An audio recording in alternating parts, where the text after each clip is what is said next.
Sir నుంచి కూడా బయట నుంచి వచ్చిన వ్యక్తి, ఈయన కొత్తగా వచ్చిన వ్యక్తి, వాళ్ళతో కలవలేకపోతున్నారా? అక్కడ గొడవ అవుతుందా? ఇక్కడనే కాదు, రాష్ట్ర వ్యాప్తంగా జరుగుతున్నది ఏంటంటే, మీరు చూస్తే అతను మంత్రి వెళ్ళి చేశాడు చూడండి, అక్కడ ఆదోని, అక్కడ ఇంతకుముందు మంత్రిగా చేసిన ఆలూరు, తర్వాత వేరే చోటకి వేశారు. అంటే తెలుగుదేశంలోకి అకస్మాత్తుగా ఎలక్షన్స్ ముందు వచ్చి గెలిచిన వాళ్ళ మీదన స్థానిక నాయకులకి మంటెక్కుతోంది, స్థానిక కార్యకర్తలకు మంటెక్కుతోంది. ఎందుకంటే బయటోడు వస్తే ఏం గెలుస్తాడు, మేమే గెలవలేకపోయినప్పుడు అని ఫీల్ అయ్యారు వీళ్ళంతా.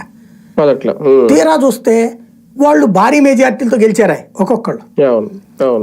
వాస్తవంగా వీళ్ళకి ఇప్పుడు కోపం ఏంటంటే, ఒక ఊపు వచ్చింది, ఒక గాలి ఓ రకంగా, ఆ గాలిలో కొట్టుకొచ్చేసారు వీళ్ళు.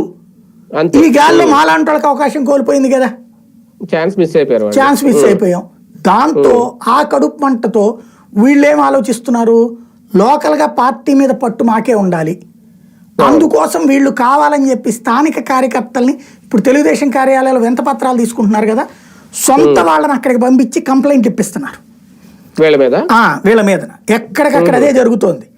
ఆ కంప్లైంట్ల మీద వాళ్ళు విచారణలు పార్టీ ఇలా చేసుకెళ్తున్నారు అనమాట. ఇప్పుడు ఇదివరకు వైఎస్ఆర్ కాంగ్రెస్ పార్టీ కనుక 70 మందిని 80 మందిని ఎమ్మెల్యే క్యాండిడేట్లు మార్చేటప్పటికి కొత్త వాళ్ళని పాత వాళ్ళు యాక్సెప్ట్ చేయక, పాత వాళ్ళు కొత్త